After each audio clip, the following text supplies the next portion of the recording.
So I guess we can start. We're just a tiny crew. So we were going to meet outside today, and winter came back. It just felt a little chilly. So, and there's a chance it might rain. So we just thought that we'd do one more week inside. So we do know of a few people who would like to come but don't feel safe yet inside, and so that's the rationale for meeting outside. And we'll just, I think what we'll do is we'll just call it every week. If it seems like it's beautiful outside, that's what we'll do. And if it's too hot or too cold or too buggy or too wet, we'll come inside. So because it's a little easier to do it inside. So anyway, Lord, be with us, and we want to honor you today. So I had a different plan. It didn't quite work out, so I'm thinking just do a couple of the songs that I've been trying to write, songs that go along with the topics that we're studying in the service, and so it's just been sort of a personal challenge. And so I have one song that I've done here a couple of times, or did with Zoe, that she wrote, which is, and it's the idea that when she wrote it was a bright fire in the middle, and approaching from any angle, you can see the fire and give honor. And that, I thought that was really neat. And so I've been trying to do the same thing, trying to write songs that, no matter if you have your belief system nailed down or not, that you could enter in and with all of your heart sing about goodness. So, and in my case too, I'm trying to write directly out of the scriptures that we're looking at. So anyway, yeah, I'll do one of Zoe's and one of mine, and then I'll save the other one of mine till after.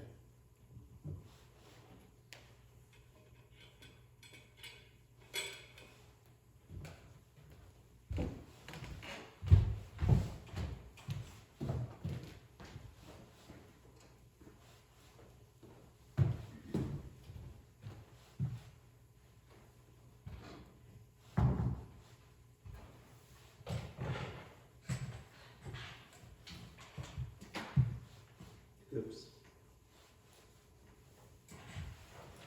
Don't you hate it when you reach in your pocket and you get the wrong thumb pick? The wrong thumb pick. Yeah. Don't you hate that?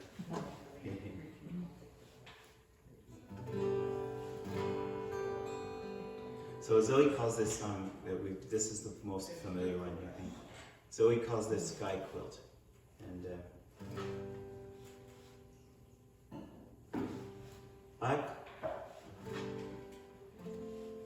I call on the blue sky to wrap round your shoulders. I call on the blue sky to wrap right round you. I call on the blue sky to wrap round your shoulders.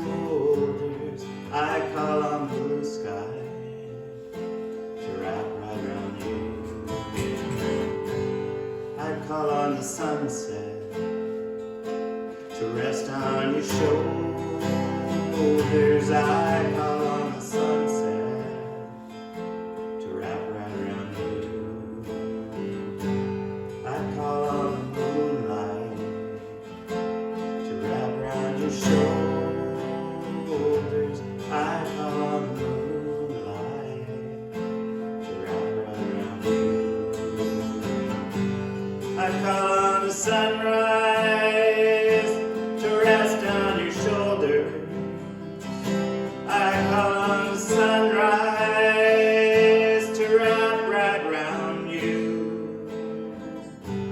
I call on the blue sky to wrap round your shoulders. I call on the blue sky to wrap right round you.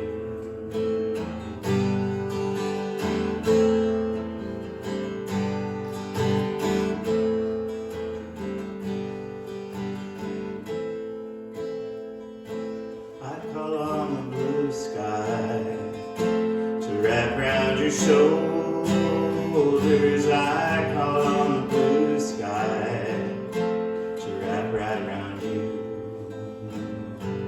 I call on the sunrise to rest on your shoulders.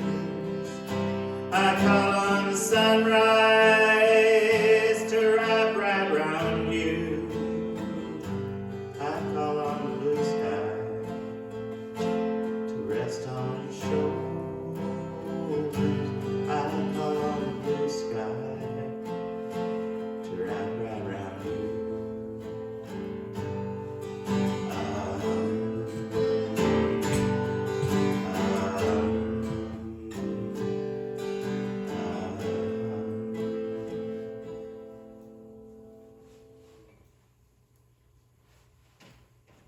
And the one that I did was, so we're thinking about John chapter 1 and about in the beginning was the Word, and the Word was with God, and the Word was God. And I've been taken again with the idea of making, with makers. Zoe really is the one who told me what a beautiful concept this is, to be people that are makers. And it occurred to me that we're all makers because God's the ultimate maker. So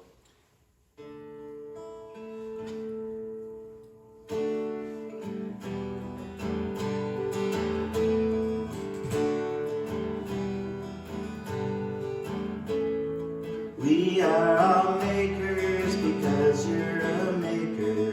We all have meaning because you are. We have compassion because it's your nature. It's who you are. It's who you are. We are makers because you're a maker. We are all bright, shining stars. Our hearts grow tender to care for each other because you are. Because you are. We are all makers because you're a maker. We all have meaning because you are. We have compassion because it's your nature. It's who you are. It's who you are.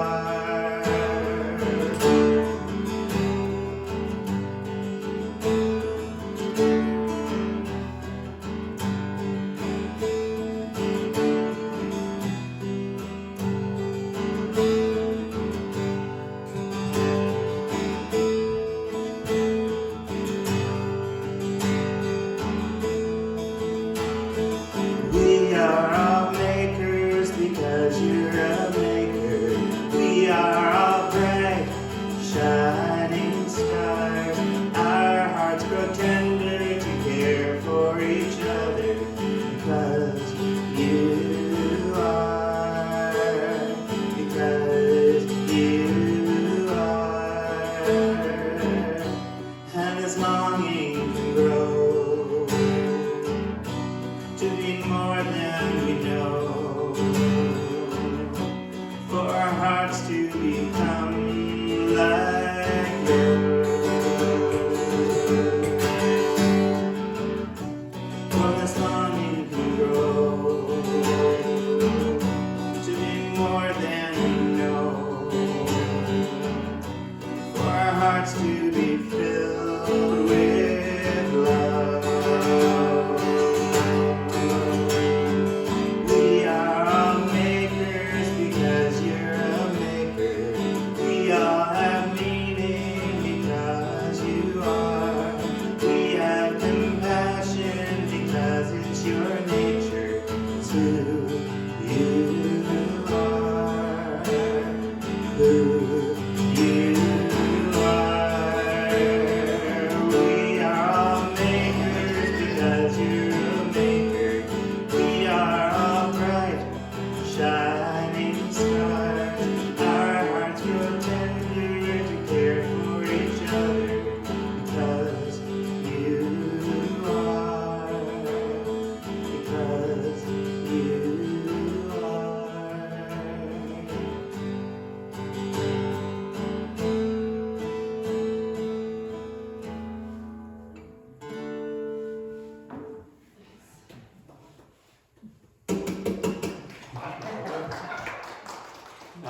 So let's just do prayers.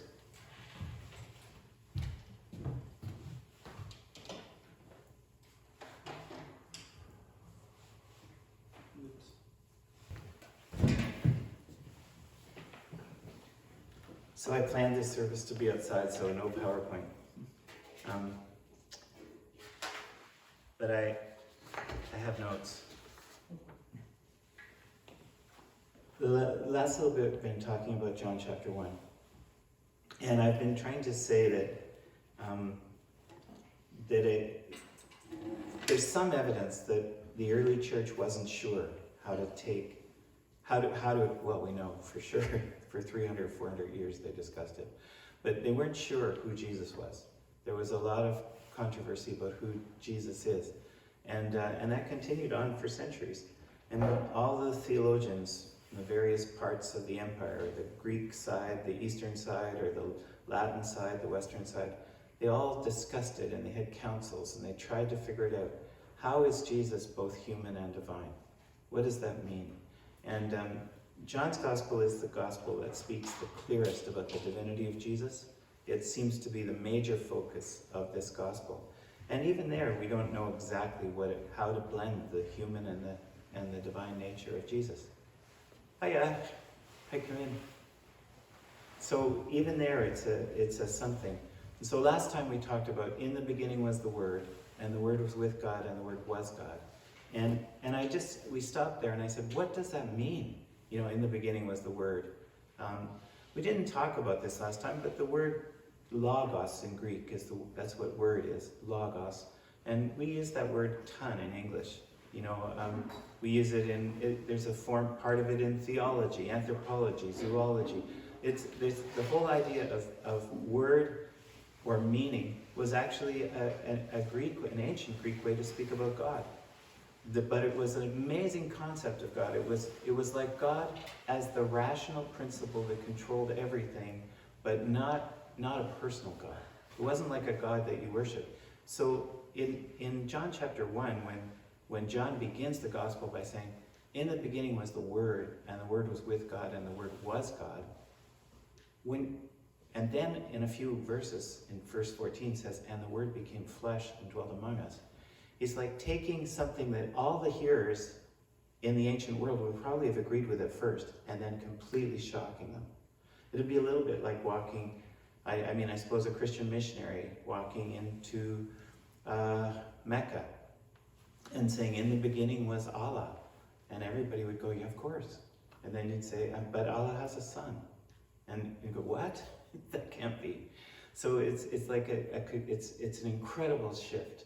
So last time, I think we did talk about the Jewish connection, because the word begins in the beginning, and that just speaks so much about Genesis 1. You hear the same echoes, in the beginning, in the beginning. So we know there's a Greek connection to this because it's using the word logos, and we know there's a Hebrew connection because it's using the phrase in the beginning. So then I asked you, what do you think it means? In the beginning was the Word, and the Word was with God, and the Word was God. And we had some wonderful responses. Does anybody remember any of them? Like, what does it mean to you that this gospel was the clearest definition of the divinity of Christ ever given is in John's gospel? And although even there, as I say, it's hard to figure out how human and divine work together. So it's going to be centuries of talk. But what and not necessarily that everybody got it right all the time. That's my way of thinking of it. But what does it mean that this gospel wants to begin with? In the beginning was the Word. Anybody have any remembrance of ideas that came up last week, or some new ideas now?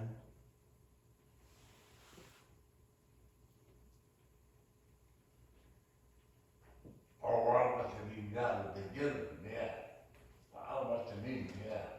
That it all has to, it's the beginning. Yeah. In the beginning is Word. I think I remember that Walt said meaning. That in the beginning is meaning.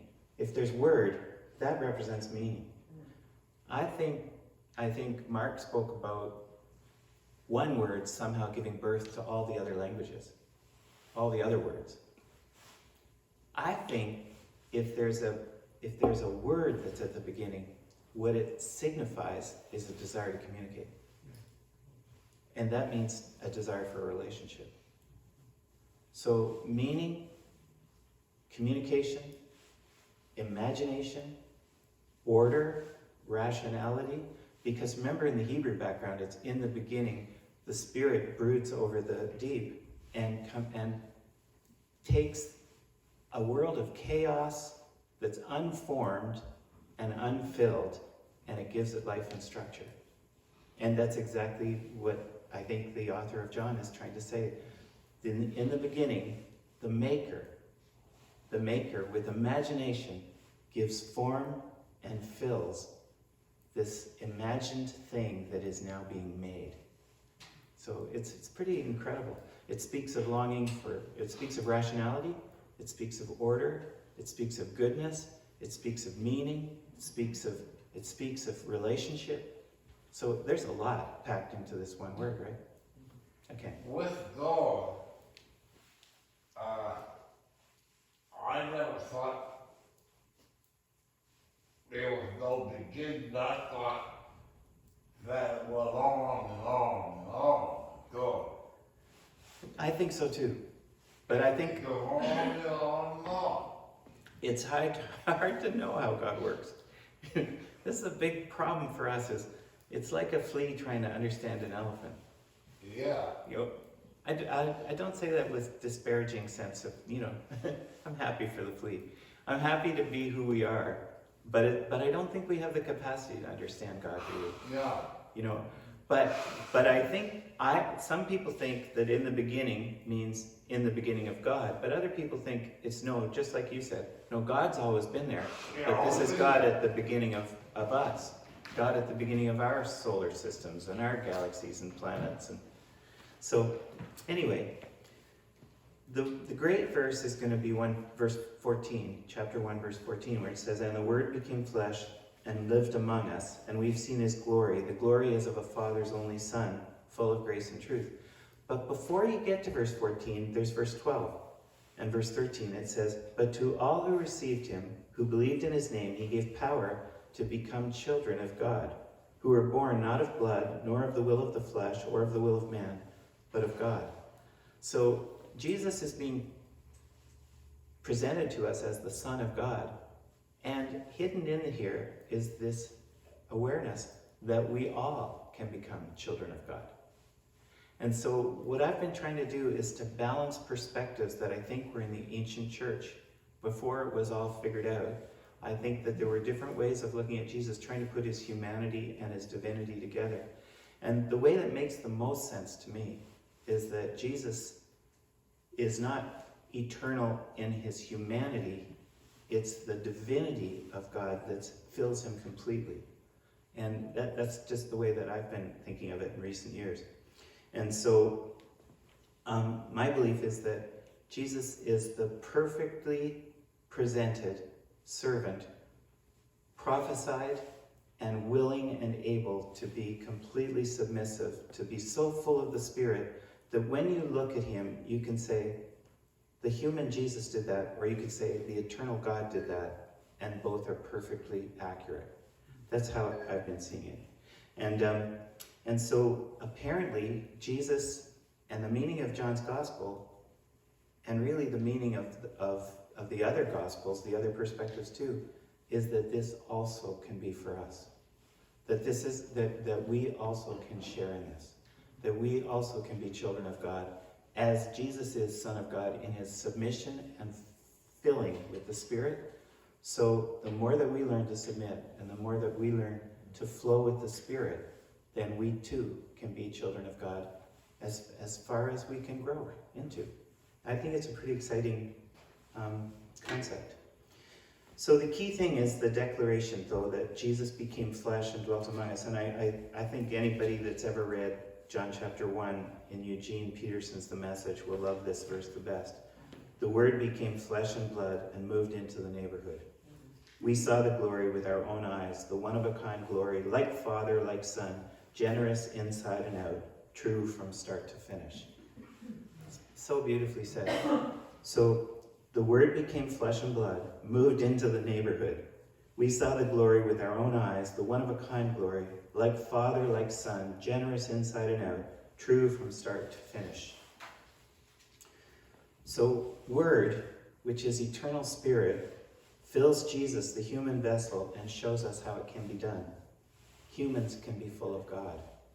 I said last week that behind all these words is the belief that the perfect marriage between matter and spirit took place in Jesus. The perfect marriage of matter and spirit. Maybe I should have said that the other way around. Of spirit and matter took place. And this reminds me of the great Raphael painting. You know, the painting called School of Athens, which is in the Vatican. And it's near, just before you get to the Sistine Chapel. And there's a picture of Plato and Aristotle and all the ancient Greek philosophers that grew out of the Italian Renaissance. And here is Raphael's painting, and in it, he's got Plato in the center of the picture pointing up, and he's got Aristotle beside him pointing down. And what it means is Plato believed that the ultimate goodness was spiritual reality, or idea, and Aristotle thought the ultimate reality was material. And it makes me think that, well, I know several people that have said this, you can almost go through history and see it as a tennis match between a focus on spirit or a focus on matter. Thomas Cahill calls it a tennis match. Another man named Arthur Herman wrote an entire book and said, if you look at Western civilization, you can see that during this period, people are focusing more on Plato's thought, and they're producing art and mysticism. During this period, focusing more on Aristotle's thought, they're becoming scientists. So it's such an interesting thing to look at. Do you focus on what the material world is here, or do you focus on the spiritual world? And we know that for about 1,000 years in Christendom, one of the greatest ways to celebrate Christian life was in monasteries. People that were serious about living for God wanted to find a monastery where they could devote themselves completely. Before that, they did it in caves in the desert. So it's like people said, the main thing that we should do to please God is to focus on spirit. We want to put our bodies down. We'll even put our bodies through hardship. We'll fast. Sometimes we'll wear hair shirts or chains around so we'll even be trying to put our flesh down so we don't think about our fleshly desires. All we want to do is focus on spirit. And then you can come along and you go, really, is that how you should be in the world but not of it? Because that's one of the scripture texts. We're supposed to be in the world but not of it. But we've got a history of people who have thought that the way to please God the best was to focus most on spirit. But then we have societies that seem to forget about spirit altogether. And it's just as though they just are completely lost in their quest to acquire more and more material things. And it seems like they don't know that they could become children of God.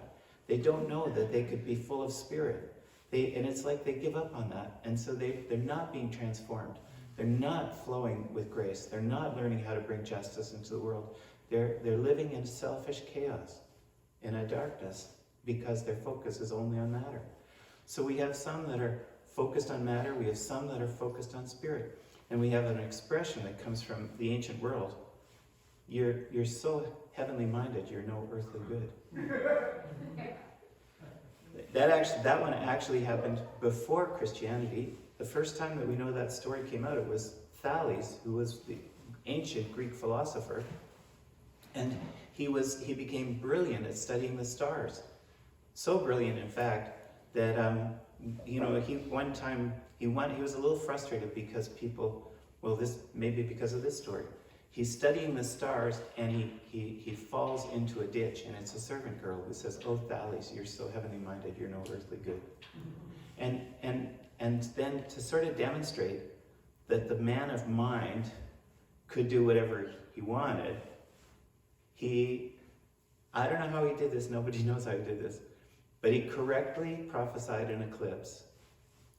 And he figured out that the next year there was going to be a bumper crop of olives. And so what he did was in the off season, he bought up all of the olive presses, or rented them all. And then When it really was a bumper crop, it was bright. There was a huge bumper crop of olives. He charged exorbitant prices for the olive presses, and he became wealthy overnight. And he said, "Not that I care about this. I just want to show you. I could do this if I wanted to." So we have this sort of quest, this teasing idea. What do we focus on? Matter or spirit? All through history, even before Christianity, and in Greek philosophers, and their influence continues in the Christian era. And I'm thinking that all of our sacraments are an attempt to find the bridge between spirit and matter. The communion, how it's been thought of over the years, but it's something material that's meant to embrace a spiritual reality, right? And that's what the Gothic cathedrals were. That's what the churches were. It was meant to be an expression of spirit in matter. And I told you not too long ago that in the Middle Ages, there were people that even would build their apartments onto the walls of churches, and they would go through a funeral service and live their entire life as people of prayer as part of the church wall. Maybe they would have 2 little rooms as an apartment. And one of the most famous ones is Julian of Norwich. And she has a window open to be able to celebrate the Mass with the people in church. And she also has a window open to the street, as people can come to her for spiritual advice, which they did. So she's like a living icon of this desire to find the bridge between spirit and matter. But I think that the best bridge that ever existed is Jesus. I think Jesus is the perfect marriage of spirit and matter. And I think that his life is a calling for us to also become the place where spirit and matter meet. So I want to ask you, in your experience, what do you think it's looked like in groups that you've been a part of, or in society, or things you've read, anywhere at all? What does it look like when somebody becomes too focused on spirit? Because, this might seem pretty abstract, but I really think what we're trying to do is set a compass so that we can live well. So, yeah. Maybe when they aren't seeing or being corrected by the evidence of what actually happens in the world. Okay. Maybe when their idea is so strong that the evidence doesn't touch it. Right. So when somebody believes a big lie. When somebody can be so carried away by their idea that all the evidence to the contrary makes no difference whatsoever. That would be a focus too much on spirit. And that would be a great example that's not necessarily in the church. It could happen in the church, but it could happen anywhere. Isn't that a wonderful example? Okay, what's another example? What's an example you've seen in Christian living or in church living where focus has been too much on spirit? I can think of one individual who Maybe speak a little bit louder, or take your mask off for a sec. Or, yeah. I can think of one individual who, out of good motive, tried to be godly and spend a lot of time in spiritual quest, but became irrelevant to her family and really lost her family eventually over that, because they just saw her. She didn't cook supper because she was reading the Bible. Yeah. She did. They just saw her as weird, and so there became estrangement there because she was of this far belief, and they were trying to live normal lives, and they couldn't see. Her family They couldn't see the marriage of the two. Her family wanted normal life. She was so convinced that spirit was more important that she devoted her time and didn't even mix into family activities. We actually used to say that about her, that she's so heavenly minded she's nowhere to go. Okay. What's another example? What have you seen where spirit took over? Where spirit is just too much. It's too great a focus on spirit. When we lived in Colombia, Mark was involved in teaching inductive Bible study to church pastors and leaders who had never had any theological training, but were leading churches.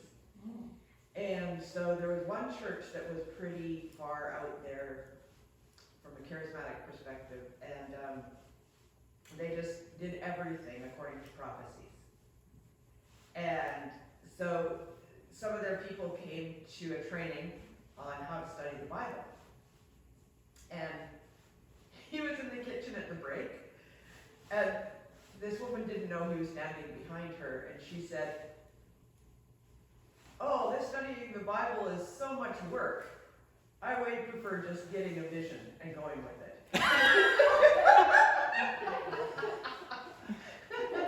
And that church didn't last very long. You know, even at the time of the 1500s and the 16th century and the Protestant Reformation that began, it wasn't normal at all for people, even monks, even theologians, it wasn't normal for people to read the Bible. The Bible wasn't in the individual languages, it was just in Latin up to this point most of the time. A few people had taken very brave steps to translate the Bible into their languages, and several of them were put to death for it. So the church didn't believe it was a good thing for people to read the Bible. What they did read was commentaries on the Bible. There were a few that most educated people had read. But they didn't, so they knew about Bible stories because they were talked about in churches and they were in the stained glass windows, but they didn't read the Bible. So one of the very, very great controversies in Martin Luther's life, even before he ends up becoming a famous reformer, is that he really fell in love with the Bible. It was speaking to him. And other people thought he was like a goody two-shoes, that they thought he was a holier than thou. And they made fun of him for being so involved with the Bible. That's not so. Actually, most of Christian history, the Bible has not been that important. It's really quite important in the last few centuries. It's achieved a different kind of focus since the Protestant Reformation because so much emphasis was put on it. Before that, Christian living didn't depend on it the same way. Yeah. I'm thinking there's kind of a paradox in your question, actually. Because if we really believe in verse 14, then if you're paying attention to the spirit well, you're paying attention to matter well too. In other words, they're so inseparable that there's something broken in the question. Because you can't pay attention to spirit and miss matter, because that's not paying attention to spirit. You can't pay attention to matter and miss spirit, because that means you're not paying attention to matter. It's a wonderful question. Your question is this a legitimate question? Yeah. Yeah, because even to ask the question gets you into a world that leaves the perfect marriage behind. Yeah. It tries to separate. Yeah. But it may be necessary question Yeah. to try to see where the boundaries are. Yeah, it's really good. Have you ever, I know in the old days we used to have a lot of people that were part of our community who had been in very heavily Pentecostal churches. In this area, there was a strong stream of churches called Jesus-only churches. And in this theology, it was quite legalistic. That the focus was very, very spiritual, but the way that it translated to people was a judgment if you wore the wrong thing. So there was quite a lot of that. I remember one person telling me that when she was about 14 years old, she was just begging God to give her the gift of speaking in tongues at an altar at a church service, because people didn't believe that you were a real Christian unless you had received this gift of speaking in tongues in her tradition. So she's begging God for a spiritual experience, and somebody tapped her on the shoulder. It was a pastor, and he asked her to come with him. He took her into his office, and he chastised her for wearing jewelry. How dare she be at the altar of God wearing a necklace? Fortunately, it wasn't any worse than that. Even as I set up this story, I thought the obvious conclusion to this is so dark. But it wasn't that. He was trying to do the thing that he thought was right.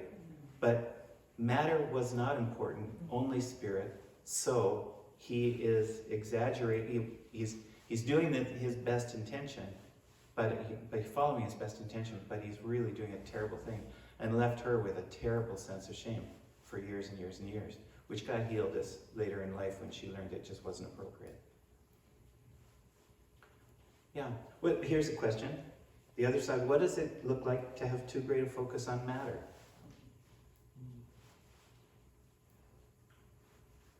In the church or in society? Yeah, Shan. I think it negates the fact that there's more than just what we see here. You know, that there could be such a thing as miracles, there could be such a thing as God speaking to you, there could be such a thing as the gorgeous sunset that I saw on Facebook and missed last night when I was outside. Second night in a row. Yeah, that could be, Oh, Carol had a video. yeah, that could be God speaking. Now, I mean, granted, that's matter, but it's more than just a sunset, Yeah. a beautiful sunset. There's Yeah. a creator behind that. And I think you're right. It's just such a sadness. It's like living life as a mannequin instead of a full human being.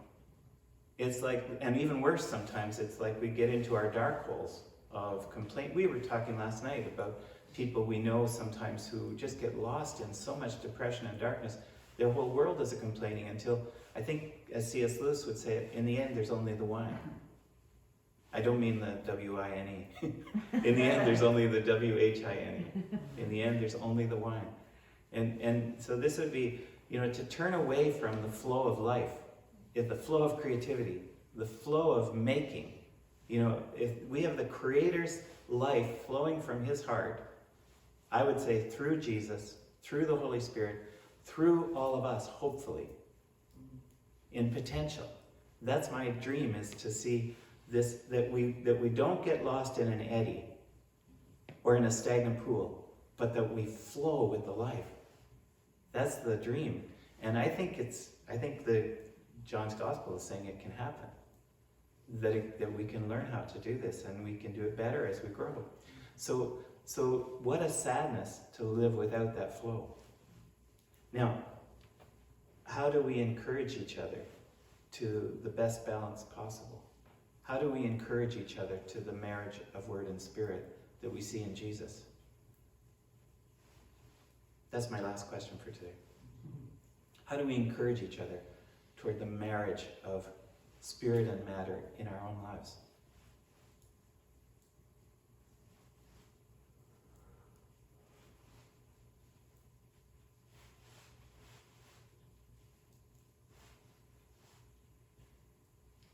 I think there's a real place for grace to recognize that some people lean one way and some people lean the other way. Some people lean more into rationality and some people lean more into creativity. And so, give each other space and grace to experience God in the way that speaks most fully to them. So there has to be a marriage of the two. So I love what you're saying is, well, remember this in the Eugene Peterson quote? The Word became flesh and blood and moved into the neighborhood. We saw the glory with our own eyes, the one-of-a-kind glory, like Father, like Son, generous inside and out. And you're saying we need to be generous because we're all different. Yeah. Some of us are going to tilt more towards rationality and some of us are going to tilt more towards intuition. Some of us are going to see God more in a sunset. Some of us are going to receive God's grace more through reading the Bible or listening or listening to music. Or sometimes more in conversation. Or my favorite way of looking in the mirror. That's how I like to see God. I just look in the mirror. And I did this intentionally yesterday because I've joked about it so many times. But I did it intentionally. I just looked in the mirror and I saw life. And I saw a smile. And I saw satisfaction and joy and gratitude. And I saw all these things in my face. And I thought, that's all you. That's you, Lord. I love you. This is all you. All that's good in me.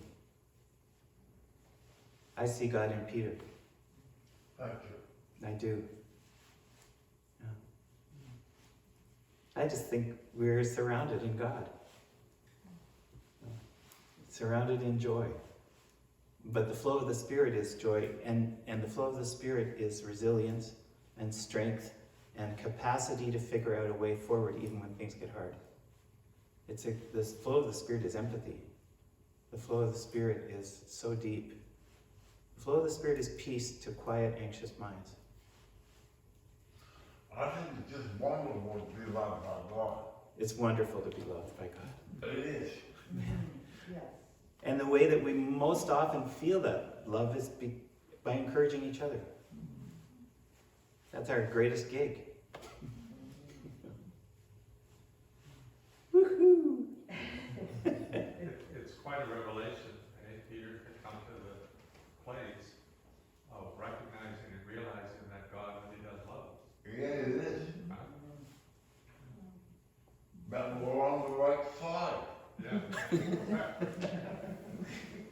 I'm with you, man. Oh, so good. Okay, so that's it for thoughts today. I think we could think about this for books, but like we could all write books about it. Where's the focus? Doing well. How are we blending them well, and how are we missing it? And trying to avoid the ditches and find that place where we're flowing with the Spirit. In gratitude and joy and resilience and strength, but also in empathy and care and justice. It's what a beautiful thing. Jesus has shown us what it's like. And I believe we can do it too. And how fun when we do it together. So I'll give you my last little song that I've just written about this, out of this text.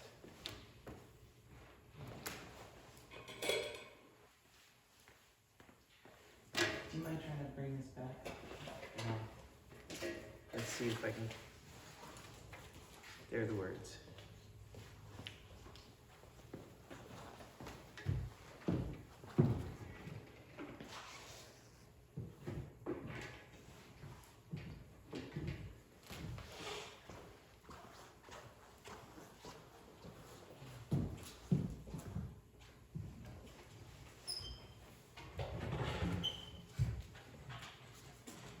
So I really kind of serious. Anybody else wants to start writing songs out of the text we're going to look at every week? It's such a cool little exercise.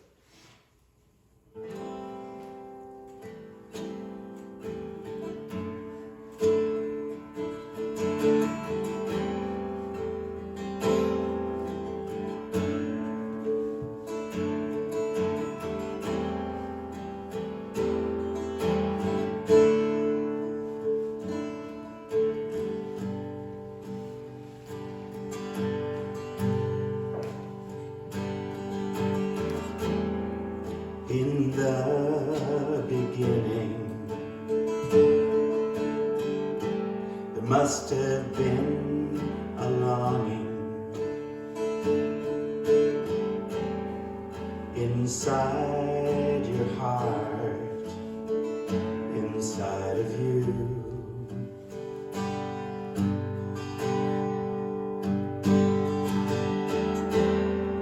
To share with someone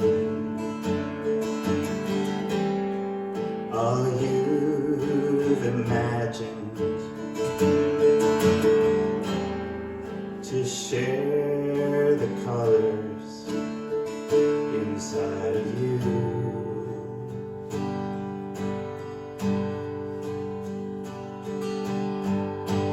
You spoke, you made it, a world of wonder, energy pulsing, life forms anew. Somehow you made it all come true. You made this beauty that's all around us. We lift our grateful hearts to you.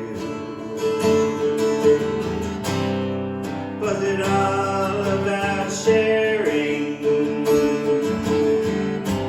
Did you want something to love?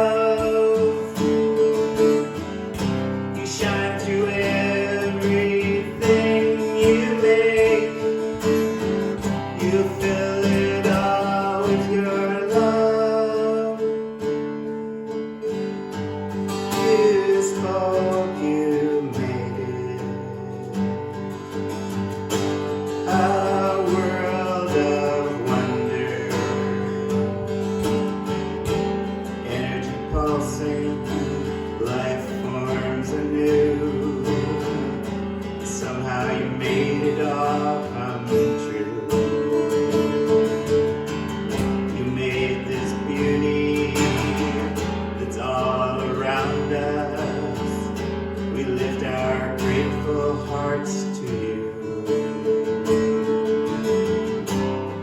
Was it all about sharing? Did you want something to love? You shine through everything you make. Fill it all with your love.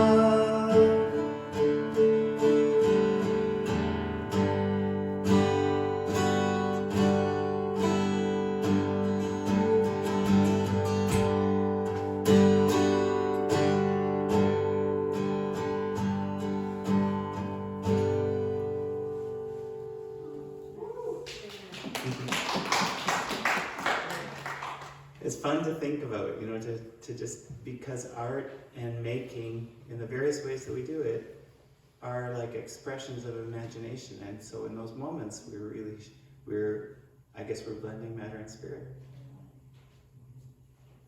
Lord, we love you so much. I just thank you for your beauty expressed and all around us, in each other and in ourselves, and in the longing for a better world. So help us to learn as best we can how to marry these beautiful things that you give us, and to be that thing in the world. Amen.